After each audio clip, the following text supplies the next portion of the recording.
Yes, indeed.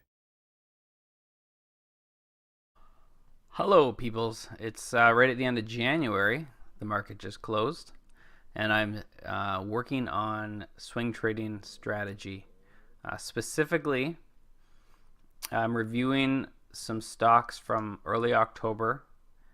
Decided to go with the biggest winners of the day.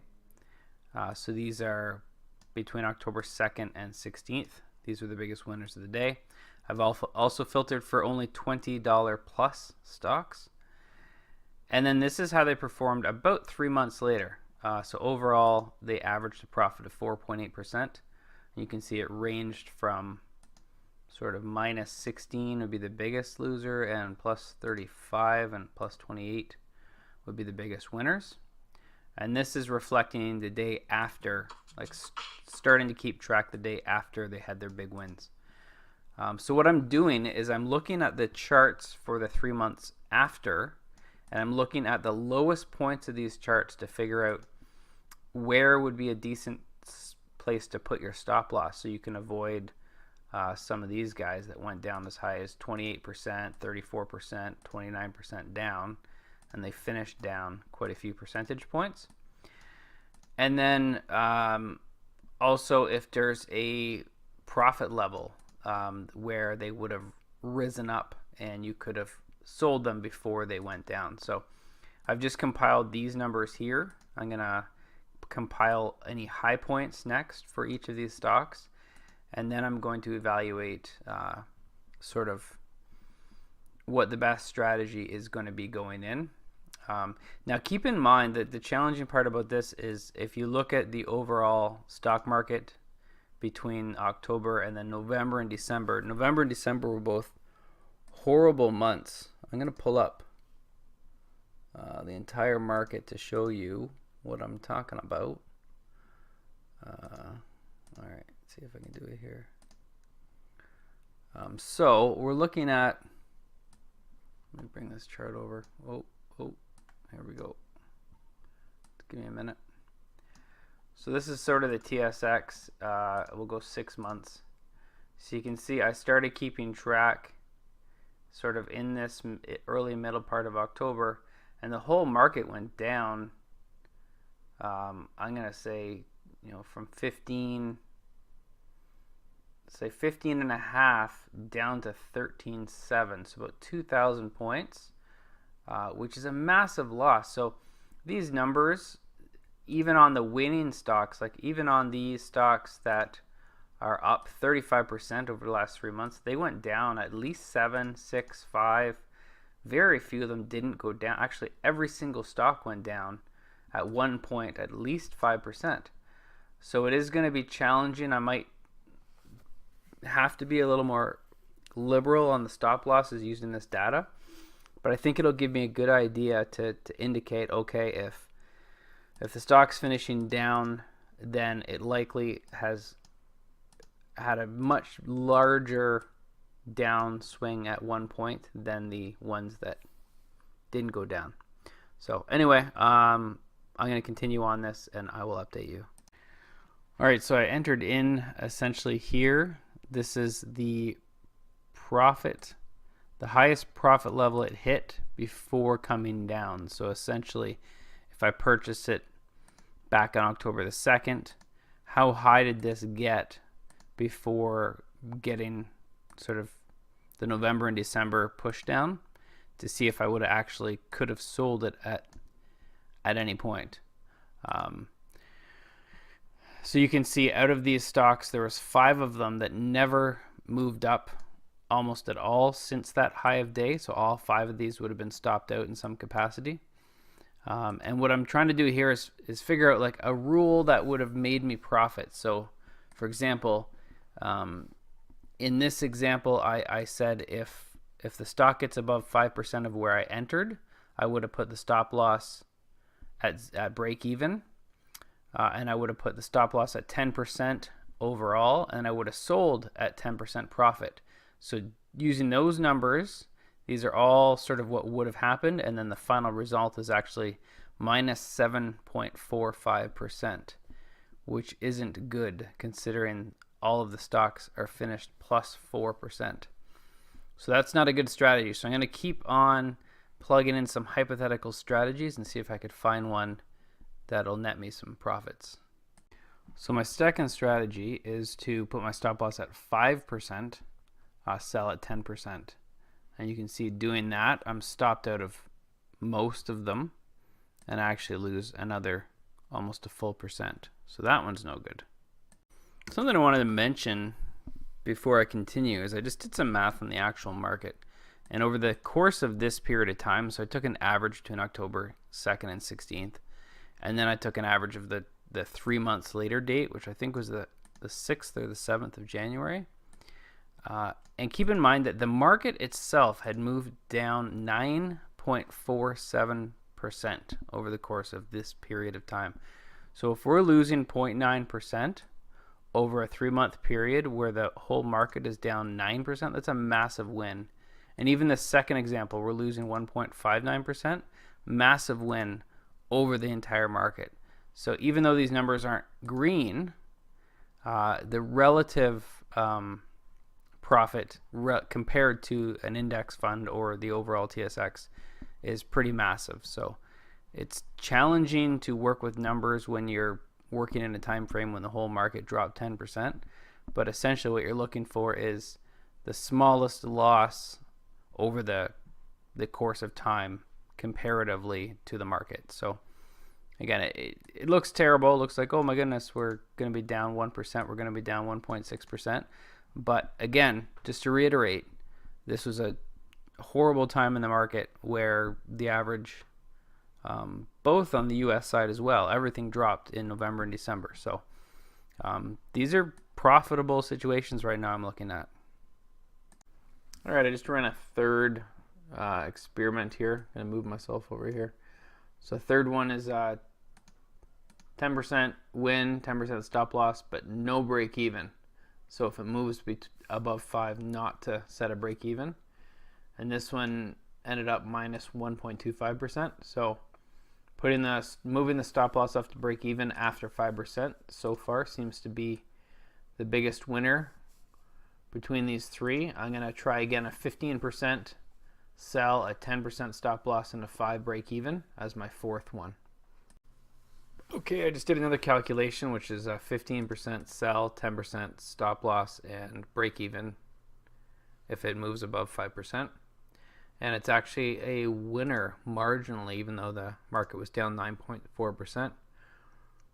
It would be up 0.2% on this.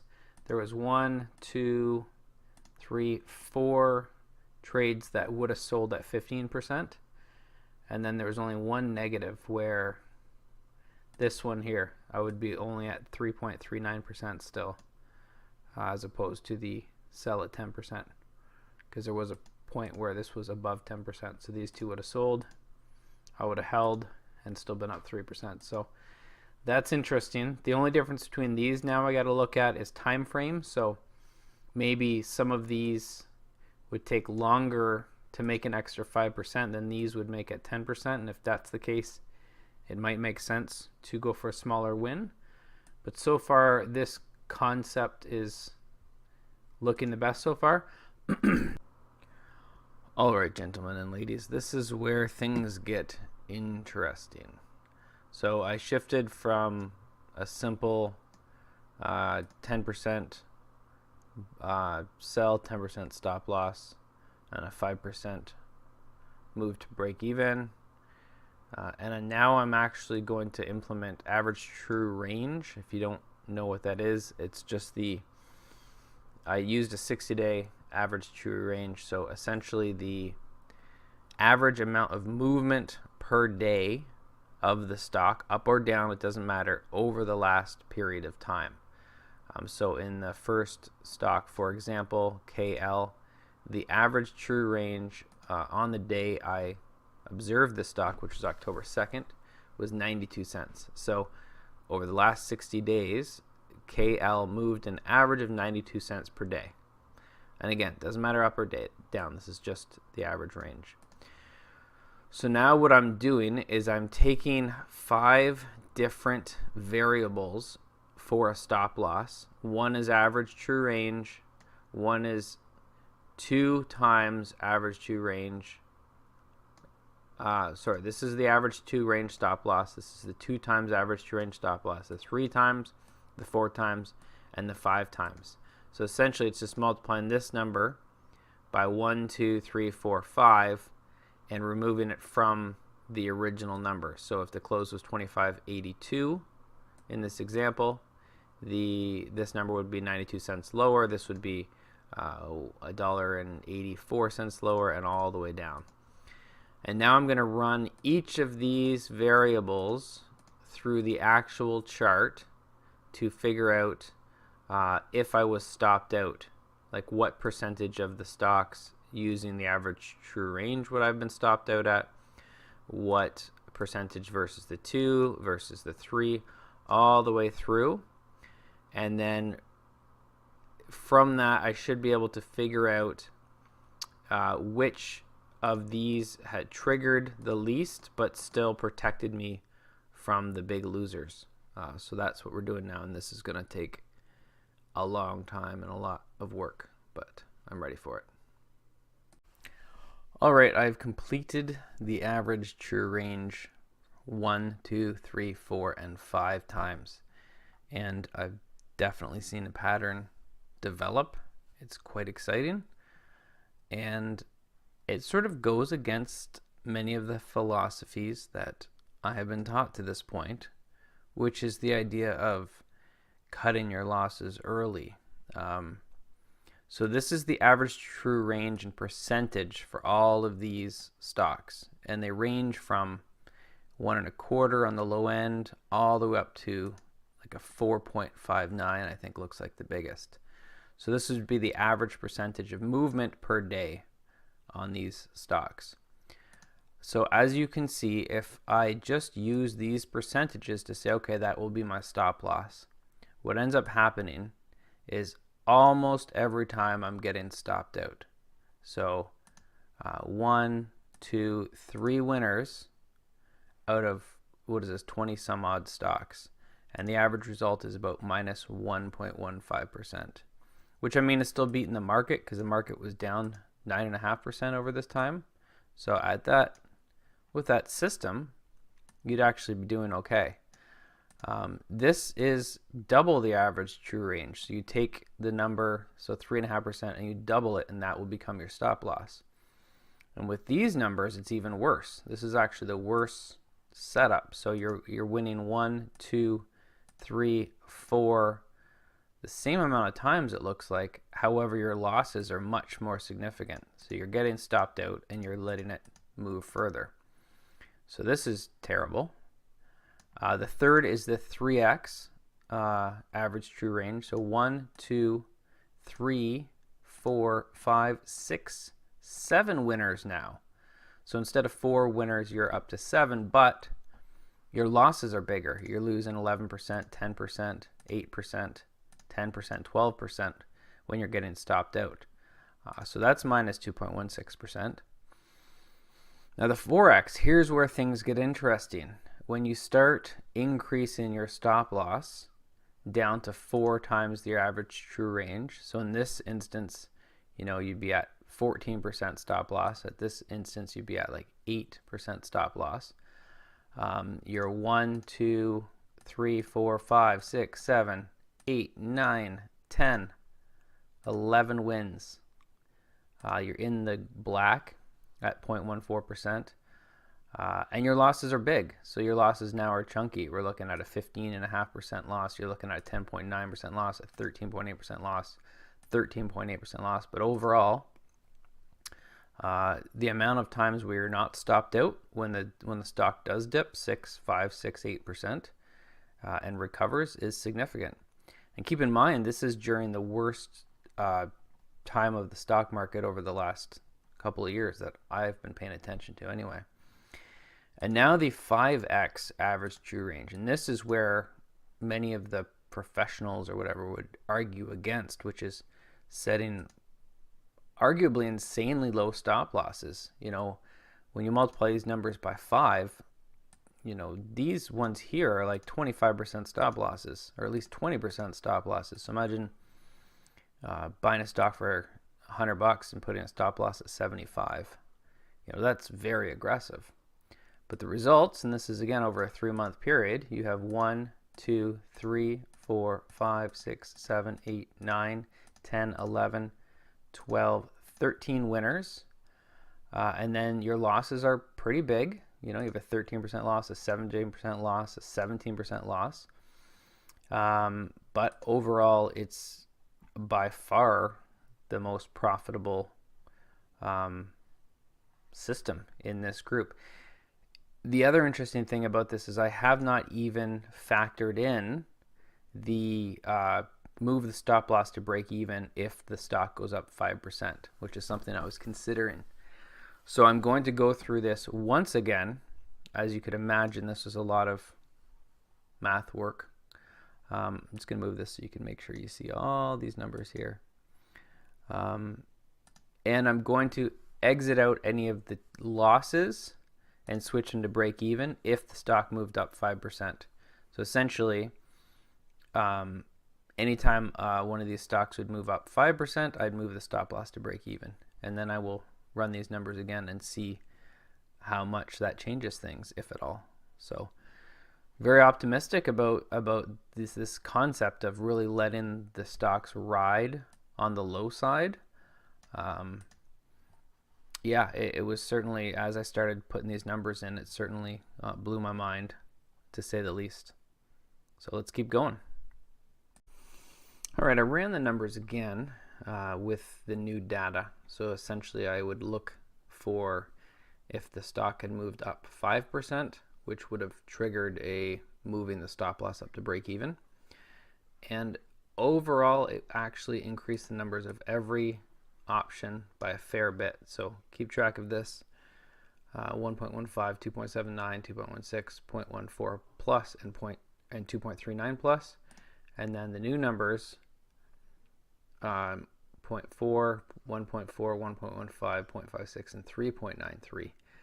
There was only one time I saw where the stock actually went up above 5%, triggering the break even, and then dropped down, which would stop out some of them, and then moved all the way up to sell at 10%. That only happened once.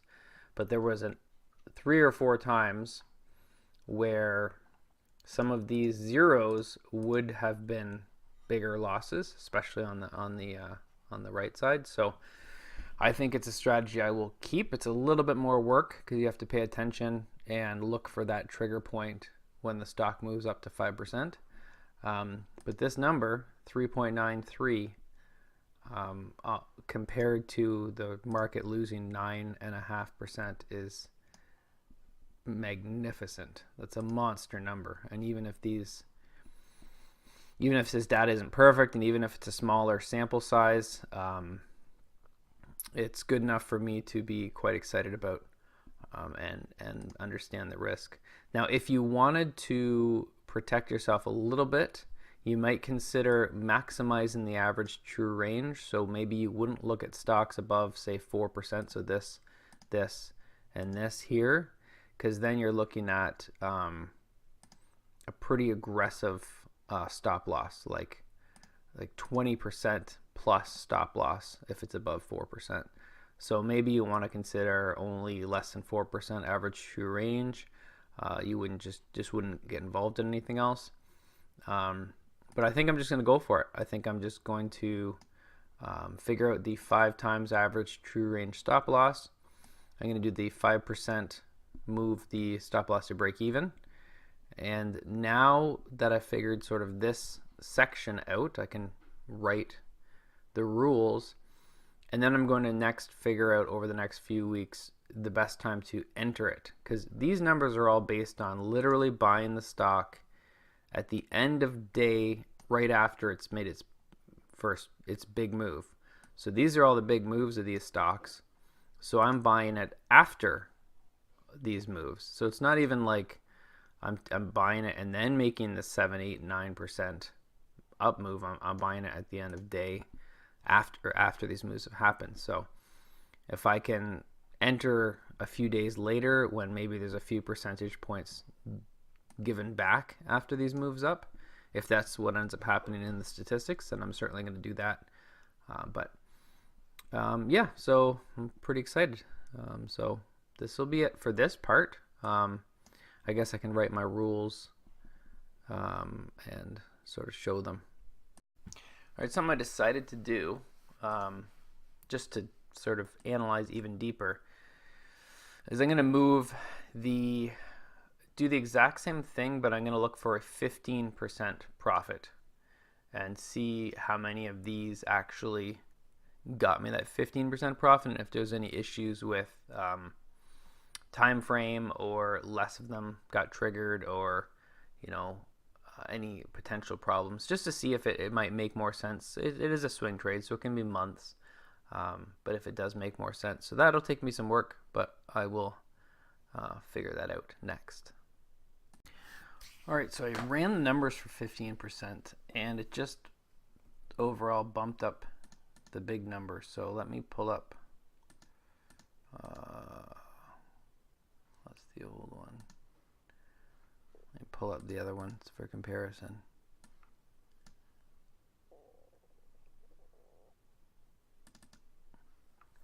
So minus half, 1.4, minus 1.4, minus 1.5. Whoops. Minus. So it actually moved the first one down a small amount, a little bit better on the second one, a lot better on the third one, a lot better on the fourth one, and a full percentage better on the fifth one. So overall it had positive effects. There was one stock that messed up where the stock went up above 10% and we wouldn't have sold it. It came all the way down, and it ended up we'd still be trading it, I believe, but that was sort of the one negative. But compare that to the 1, 2, 3, 4, 5, 6, 7, 8 positives that went up another 5%, and I think it's worth considering putting your sell at 15%. Yeah, so that was another interesting thing. Make sure you can see all the numbers here.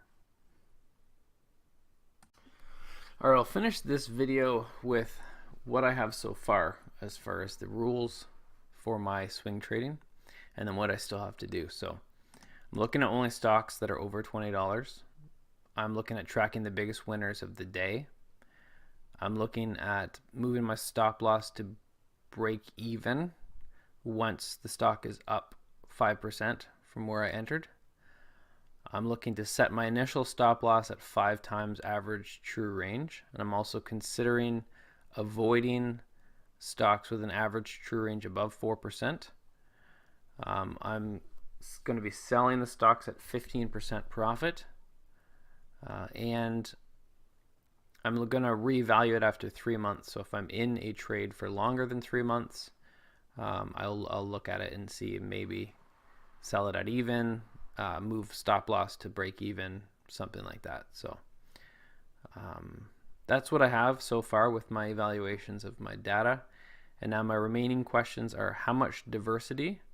So if my bankroll is 100,000, do I invest in 10 stocks at 10,000 a piece? Do I invest in 4 stocks at 25,000 a piece? What kind of diversity do I want? The more diversity, the more complication, the more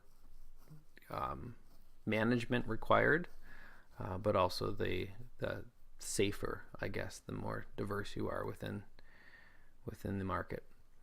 The entry point, this is going to be a big one. So how many days after the big win to enter? Should I just enter immediately the night, on market open the next day, or should I wait 2 days or 3 days? Will the stock pull back a little bit before moving? And these are questions I'm going to be answering over the next month as I keep track of each day's biggest winner, and we'll go from there. So hope you enjoy this video, and I look forward to talking soon. Yes, indeed.